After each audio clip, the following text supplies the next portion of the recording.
Pemirsa, usai menyerang Venezuela dan menangkap Presiden Nicolas Maduro, Presiden Amerika Serikat Donald Trump kini membidik Greenland, sebuah wilayah otonomi di bawah kekuasaan Denmark. Ya, Donald Trump menilai Greenland merupakan lokasi yang strategis serta memiliki kekayaan sumber daya mineral.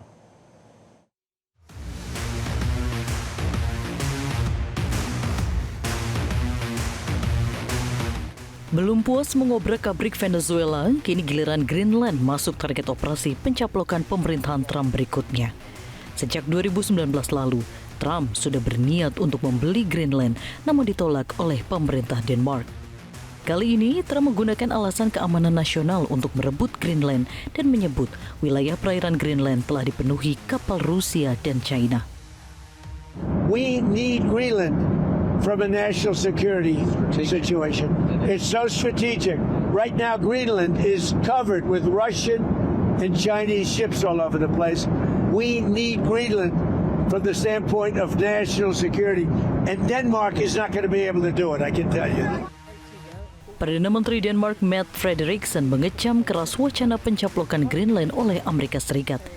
Ia mengingatkan pengambil alihan Greenland oleh AS berarti berakhirnya aliansi militer NATO. For det første så mener jeg, at man skal tage den amerikanske præsident alvorligt, når han siger, at han ønsker Grønland. Men jeg vil også gøre klart, at hvis USA vælger at angribe et andet NATO-land militært, så hører alting op. Altså inklusiv vores NATO og dermed den sikkerhed, som er blevet tilvejebragt siden afslutningen på 2. verdenskrig. Tak sampai di situ, China juga tak terima dengan pernyataan Trump yang menyebut kapal China dipenuhi perairan Greenland. Juru bicara Kementerian Luar Negeri China Lin Jian meminta agar Trump berhenti menggunakan kata ancaman China untuk dalih mencari keuntungan pribadi. 我们敦促美方停止把所谓中国威胁作为捞取自身私利的借口。 Ketertarikan Trump akan Greenland bukan tanpa sebab, namun karena Greenland memiliki harta karun tersembunyi. Greenland diketahui memiliki 25 dari total 34 mineral penting yang ada di dunia, mulai dari nikel, koper, grafit. Greenland juga kaya akan tanah jarang, minyak bumi dan gas, titanium, rubi hingga uranium. Posisi Greenland juga strategis karena berada di antara Eropa dan Amerika Utara. Ini menjadi lokasi penting bagi pertahanan rudal balistik dan tempat pangkalan militer AS paling utara. Bagi Trump, kekayaan sumber daya mineralnya juga menjadi bagian penting agar tidak lagi ketergantungan dengan China.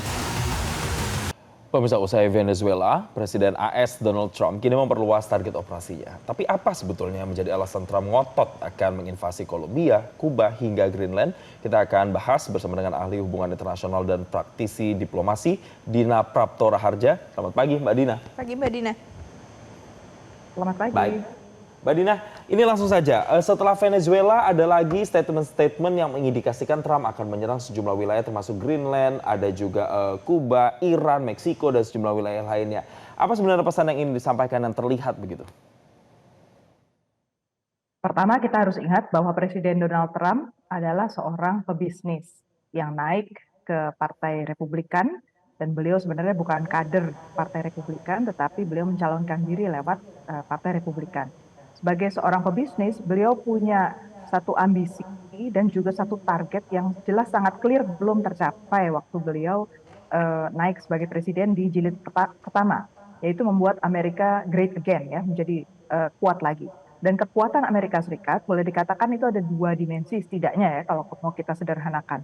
Pertama dari sisi ekonomi, dan ini memang makanya itu ego beliau itu muncul sekali. Dan yang kedua dari segi tata kelola di bidang pertahanan keamanan, karena Amerika Serikat selama ini dikenal sebagai negara adidaya pasca Perang Dingin, karena juga kekuatan pertahanan keamanannya. Kalau kita lihat di dua lini tersebut, Amerika Serikat itu dalam posisi declining, menurun, dan penurunannya itu sangat drastis dan bahkan sangat sulit sebenarnya untuk Amerika mencoba untuk keluar dari posisi penurunan tersebut. Kita lihat dari sisi ekonomi misalnya, ya. Untuk Amerika Serikat, hutang Amerika Serikat itu sangat besar dan hutangnya itu ternyata paling banyak juga kepada China. Kemudian yang kedua, defisit Amerika Serikat, perdagangan di seluruh dunia itu ternyata sangat signifikan. Dan yang paling besar salah satunya juga dengan China. Dan yang juga dikhawatirkan oleh Trump adalah para sekutunya dari China itu atau negara-negara yang dianggap bisa bekerja sama baik dengan China itu ternyata punya kecenderungan untuk bisa menjaga begitu banyak aset sumber daya alam dan itu yang diproses oleh China menjadi produk-produk yang ternyata Amerika Serikat sendiri sekarang sudah nggak bisa secure ya untuk dari para sekutunya. Misalnya dari kejadian di COVID kemarin, Amerika Serikat belajar bahwa ternyata semiconductor, walaupun dia punya sekutu Taiwan, ternyata tetap tidak bisa memasok untuk Amerika Serikat. Untuk obat-obatan yang sangat penting buat Amerika Serikat, ternyata produsen utama obat-obatan bukan ada di Amerika Serikat dan mereka menjadi di titik rentan ya untuk bisa memenuhi kebutuhan di dalam negeri. Belum lagi kalau dikatakan untuk sektor manufaktur, penciptaan lapangan kerja di Amerika Serikat, karena banyak perusahaan Amerika Serikat juga beroperasi di luar negeri, kemudian juga mereka harus bersaing ketat dengan perusahaan-perusahaan non-Amerika, pada akhirnya masyarakat di Amerika Serikat di dalam negeri kehilangan lapangan kerja. Jadi itu dari sisi ekonomi, dari sisi pertahanan, begitu banyak inovasi di bidang pertahanan keamanan yang bahkan bisa sampai ke luar angkasa, yang sekarang dikuasai oleh non-Amerika. Oke Mbak Dina, jadi ada beberapa alasan yang disampaikan oleh Mbak Dina, pemirsa, mulai dari background ekonomi, kemudian pertahanan dan keamanan. Tapi yang selama ini disampaikan ini karena soal narkoba. Jadi sebenarnya benar atau retorika saja? Kita akan bahas bersama Mbak Dina lagi, tapi kita jeda terlebih dahulu. Mbak Dina, pemirsa tetaplah bersama kami. Pemirsa, Anda masih bersama kami di Selamat Pagi Indonesia. Jadi pemirsa, tadi sudah disampaikan oleh Mbak Dina ada alasan ekonomi, ada alasan pertahanan dan keamanan. Tapi Mbak Dina, selama ini disampaikan Donald Trump adalah soal narkoba.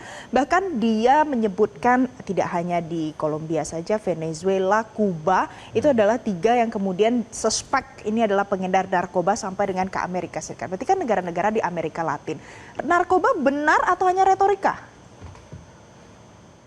Itu justifikasinya. Benar bahwa narkoba itu masalah dalam hubungan bilateral Amerika Serikat dengan negara-negara di Amerika Latin. Tetapi alasan agresi dan invasi terhadap Venezuela bukan itu. Dan alasan untuk lebih keras lagi terhadap Amerika Latin sebenarnya bukan itu. Lebih karena ruang negosiasinya ditutup oleh negara-negara Amerika Latin. Secara ideologi mereka juga berseberangan totally dengan Donald Trump. Dan dari sisi sumber daya alam, mereka sangat besar, sangat kaya. Dan memang selama ini karena mereka tutup pintu negosiasinya, mereka lebih banyak kerjasama dengan lawan politik dari Amerika Serikat, China. Oke, tapi selain negara-negara di Amerika Latin, kalau ini kan soal ego ya berarti yang saya tangkap Mbak Dina, ini sama-sama sulit untuk bisa masuk begitu negosiasinya. Saya juga penasaran untuk Greenland-nya sendiri. Kan kita tahu Denmark itu juga tergabung dalam NATO juga. Ini juga nanti akan mengganggu tidak posisi keanggotaannya? Jelas akan mengganggu. Dan satu hal yang sudah diganggu oleh Donald Trump sebenarnya kan di NATO waktu kejadian Ukraina ya. Ukraina butuh biaya tambahan untuk berhadapan dengan Rusia yang sampai sekarang ternyata bukannya makin lemah tapi masih kuat aja melakukan serangan kepada Ukraina dan belum bisa minta duduk di meja perundingan sampai ke deal apa gitu kan. Donald Trump menyepelekan juga bahwa dianggapnya ini bisa segera cepat. Tapi faktanya negara-negara NATO ini kan sudah dipaksa untuk membayar bill, ya, membayar tagihan-tagihan untuk membela Ukraina. Itu udah satu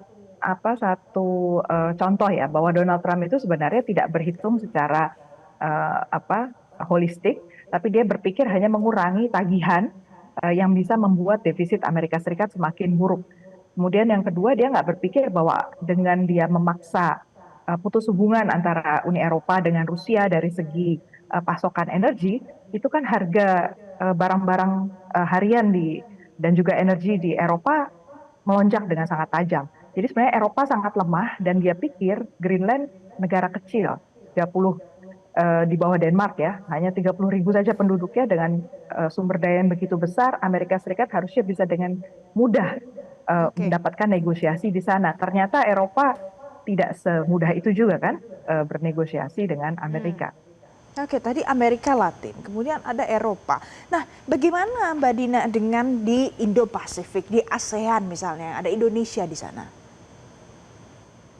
negara-negara ASEAN itu dicatat oleh Amerika punya status tier 2 sebagai offender. Jadi negara yang dianggap sebagai pelanggar perdagangan yang adil dengan Amerika Serikat. Sebenarnya dari sisi tarif kemarin di tahun lalu Donald Trump berusaha untuk menghajar habis-habisan negara-negara di Asia Tenggara.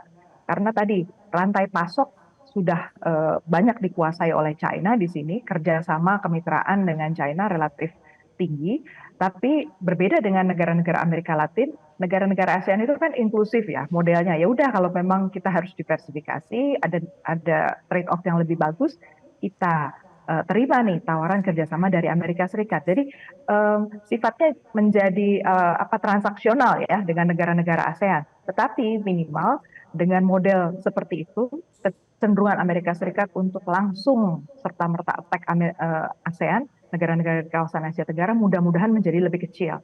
Tapi nggak tahu juga ya dalam jangka waktu berapa lama kesabaran Amerika Serikat ini akan berlangsung. Karena poinnya bukan ASEAN-nya, tetapi ke China dan Rusia-nya. Ya, Mbak Dina, ini karena tadi Valen sudah menyinggung kawasan Indo-Pasifik, saya mau spesifik ke Indonesia sebelum kita masuk ke reaksi negara-negara lain seperti Rusia dan China misalnya. Nah, kalau untuk Indonesia sendiri, ini kan sudah dianggap menciptakan berpotensi instabilitas, baik itu geopolitik dan juga ekonomi kalau kondisi ini terus berlangsung. Kalau ke Indonesia, efeknya akan seperti apa, Mbak Dina? Di minggu ini ada satu perjanjian dengan Amerika Serikat yang akan kembali dinegosiasikan soal tarif ya, tarif perdagangan.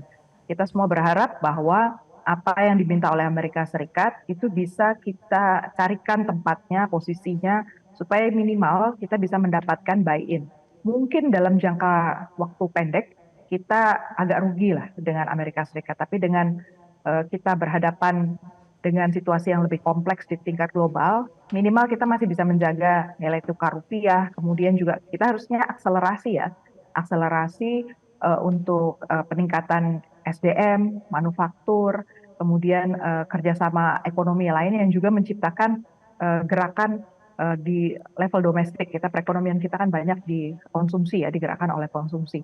Itu beberapa hal yang dalam waktu dekat kita harapkan bisa membuat Indonesia punya cadangan devisa yang lebih kuat. Karena memang ke depannya mau nggak mau kita juga harus siaga, kita harus siap juga dengan pertahanan keamanan, tapi juga jangan sampai lupa untuk agenda-agenda sosial ya, karena situasi kalau tegang di sisi politik dan pertahanan, konsekuensinya juga nanti di dampak sosial seperti kemiskinan, kemudian kelaparan itu mungkin terjadi, itu harus diantisipasi.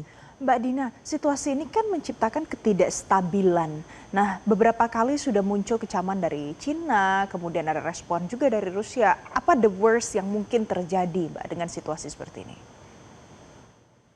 Miskalkulasi dan misinterpretasi dari para pemimpin negara. Dan yang paling saya khawatirkan adalah sebenarnya dalam waktu dekat Amerika Serikat juga akan mengalami pemilu sela. Pemilu sela itu adalah hal yang sangat penting ya untuk presiden di Amerika Serikat karena di sana menggambarkan situasi popularitas mereka dan juga dukungan dari partai mereka seperti apa. Donald Trump kelihatannya tidak merasa secure dengan posisi Partai Republikan dan dia sedang mencoba mencari jalan supaya dia diberi waktu tambahan. Jadi dia ingin running ketiga kalinya sebagai presiden.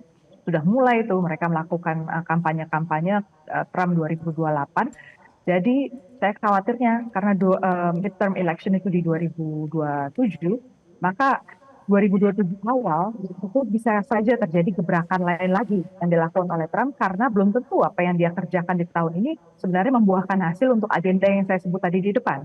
Privacy lagi di bidang ekonomi dan juga di bidang pertahanan keamanan. Ini kan bukan hal yang cepat ya bisa tercapai. Ya.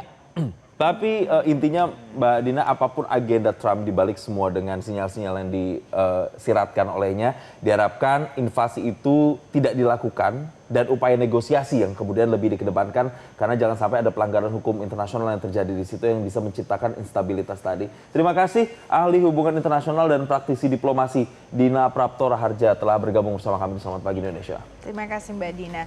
Jelajahi cara baru mendapatkan informasi. Download Metro TV Extend sekarang.